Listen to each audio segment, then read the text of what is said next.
This is a tale in 2 chapters. It starts with the crime scene in Kiev, the Ukrainian capital. The police is here because Arkady Babchenko, a Russian dissident journalist, has just been shot in the back by an assailant outside his front door after popping out to buy a loaf of bread. His wife is distraught. They had fled to Kiev to escape the long hand of the Putin regime, to be safe, to speak truth to power. The world is moved. The finger of blame is pointed at Russia. Even Boris Johnson weighs in on Twitter with outrage.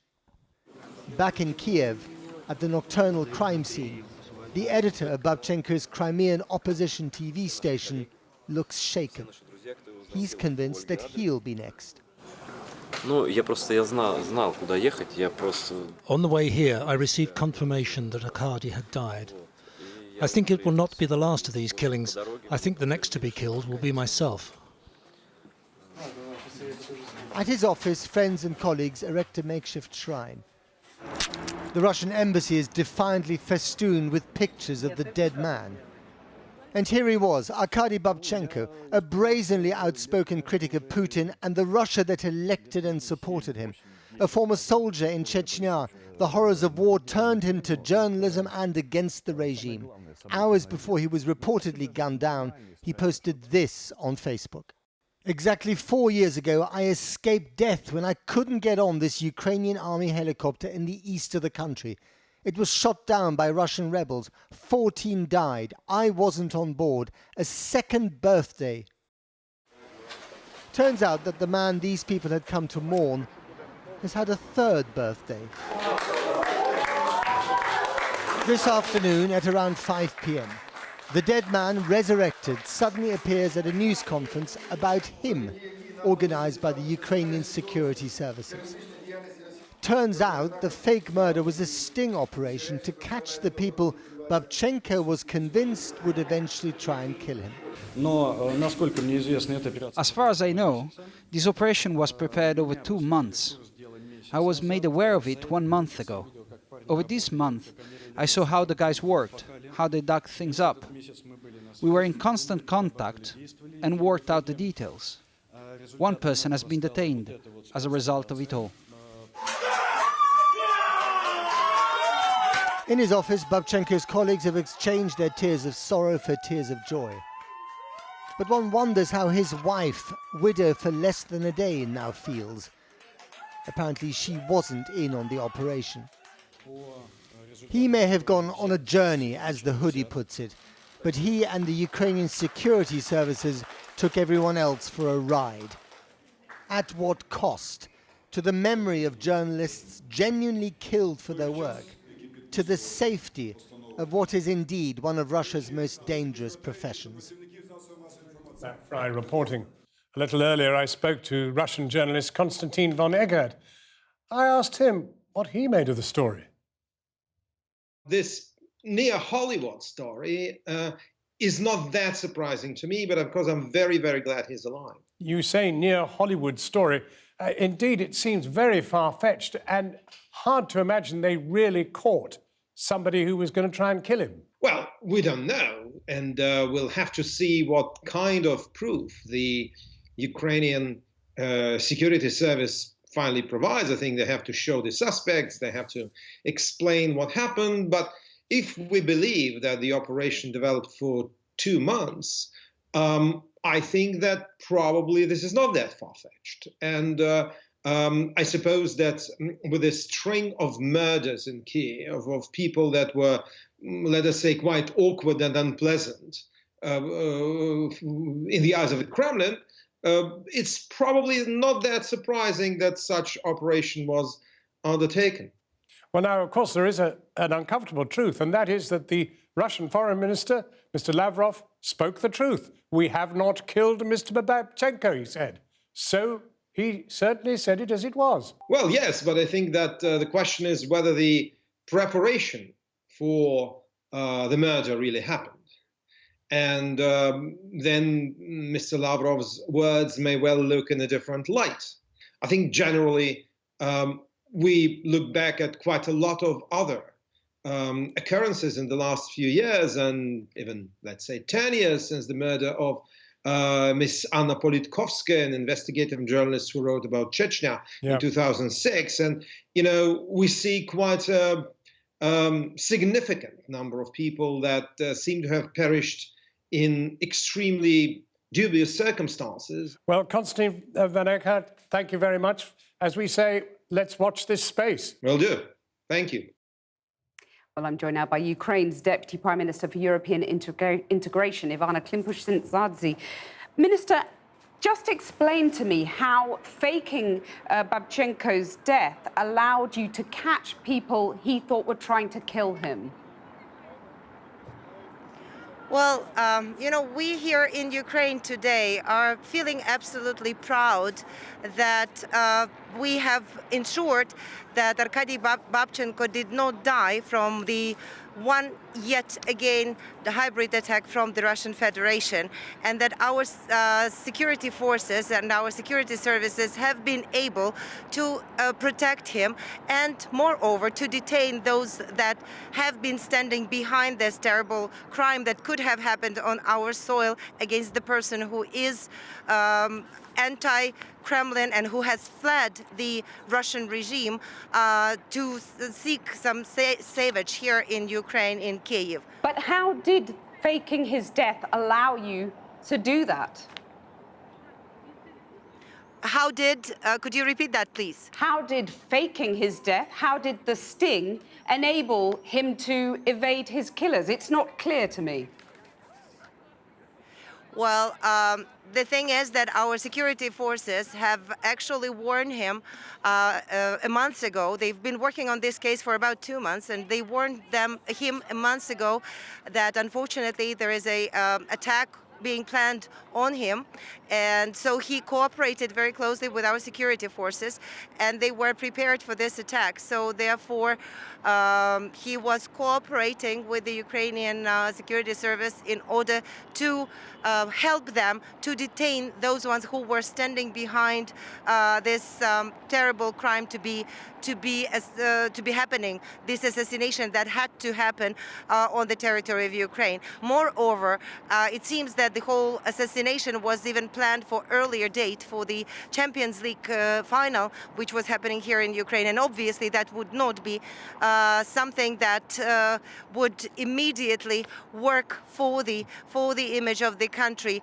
And that's why I think Arkady was happy to work together with the security forces and to both prevent the crime, both have people who are responsible detained, and also to ensure that people in Kiev are on the safe side. The details are very unclear. Did you know about the details of the operation? No, I did not, and I think it's the right thing to do.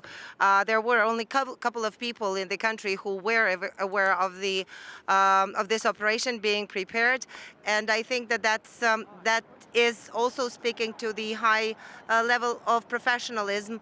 Those who are part of this of the operation, who have to know according to their professional skills, according to their professional responsibilities, have to know about this. So they have been part of it, and they knew. The Prime Minister knew or not? The Prime Minister? I think you should have asked him in particular. I didn't bother to ask him whether he knew or not.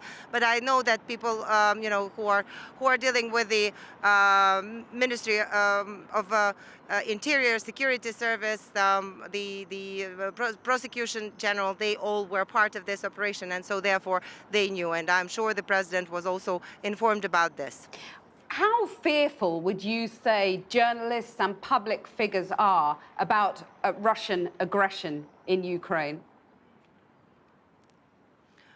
You see, I think that actually the first reaction that we've received yesterday from the people to this, to the knowledge that Arkady Babchenko was assassinated, was speaking to the fact that there has been much higher resilience already developed and critical thinking that was already developed in the Ukrainian society, because it was immediately the reaction of people that probably this has not been happening. This did not happen without Russia's intrusion, without Russia's upper hand. I mean, the attack and assassination, as we thought yesterday, of Arkady Babchenko. And those were just regular Ukrainian, ordinary Ukrainian citizens who were pointing out to particular traces that could have been seen in such an attack. And obviously, we also have seen. Isn't the problem, though, Sorry? that in this could be seen as a coup for Vladimir Putin in this era of fake news? This is the most flagrant example of fake news, isn't it? No, I don't think that it has anything to do with the fake news. I think it has to do with the special operations, and I am sure that if, for example, It was a made-up death, though. if there was a chance to ensure that you would have the responsible people for the attack in Salisbury on Mr. Skripal caught in the similar way, I think your security services would have followed the absolutely similar pattern. So therefore, they have been working on their responsibilities under their mandate within their responsibilities. So I think it's extremely important that it was immediately once the responsible people have been detained on the territory of Ukraine, it was immediately presented to the Ukrainian public what actually has happened and what was going on. Okay. So Minister, it's not about fake news. It's about responsibility and national security of the country. Okay. Minister, thank you very much for joining us, and sorry about the difficulty with the line there. Thank you. John. Well, earlier I spoke to Misha Glenny, author of the book McMafia, which exposed Russian organised crime. He's an authority on Eastern Europe, and I started by putting it to him that, well, this did have the ring of fiction. It's quite extraordinary, the whole thing, for Arkady Babchenko to just pop up 24 hours later. After the BBC, no less, has declared him dead. The BBC and many other outlets, including the New York Times. I don't know whether Channel 4 News was involved in that as well. We weren't on air at the time, fortunately. So the extraordinary thing about this is that it is a stunt. Now, Vasily Krystal, who's the head of the SBU, which is the Kiev equivalent, the Ukrainian equivalent of the KGB, has said that this was done in order to catch people who were plotting to kill the journalist. But personally, I immediately say, what exactly is going on here? We need to know some facts, first of all. We need to know who the person that they claim to have detained is and what, if any, links there are to Russia.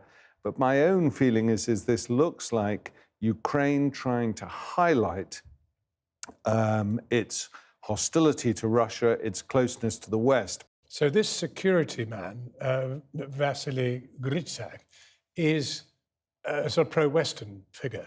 Well, he's the head of the SBU. Whether that makes him pro-Western, pro-Eastern, pro-Northern, but it doesn't make him pro-Russian, does it? No, it certainly doesn't make him pro-Russian. Poroshenko will have a loyalist at the head of the SBU. It's probably the most important. Because it's his version that we're now. It's his version. He held the press conference. He introduced Arkady. It's worth pointing out that Arkady has every reason to be frightened. He is an extreme irritant to Putin and other people, including Kadyrov, the president of Chechnya. And people like him in the past have been oft,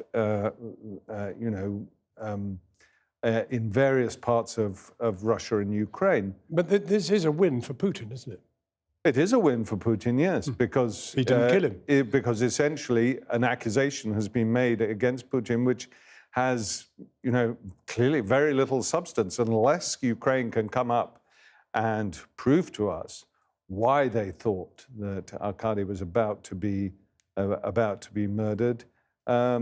It merely reinforces Putin's narrative that they are encircled and that Ukraine and the West are involved in a conspiracy towards legitimate Russian interests. You mentioned the word narrative. The problem is, of course, that this now constructs a kind of story that you might have written. Yeah, yes, well, it is. I mean, I don't think I would have thought of this, actually, John. It's on one level very creative, but I mean, it means, you know, what do we believe? I mean, I think of, as far as I know, his wife didn't know that he wasn't actually dead. And frankly, I think that's a rather terrible thing to do. A lot of people will have been mourning for 24 hours. And it's a very extreme sort of fantasy narrative for an intelligence agency to produce. But the other thing is that it's very, very Cold War-ish. It's extraordinary to have been able to carry this off in the age of social media. Well, that means that, you know, the one thing you can say about the SBU is it's not leaking. Because this has taken everybody by surprise. There was not one person who stood up and said, he's not actually dead.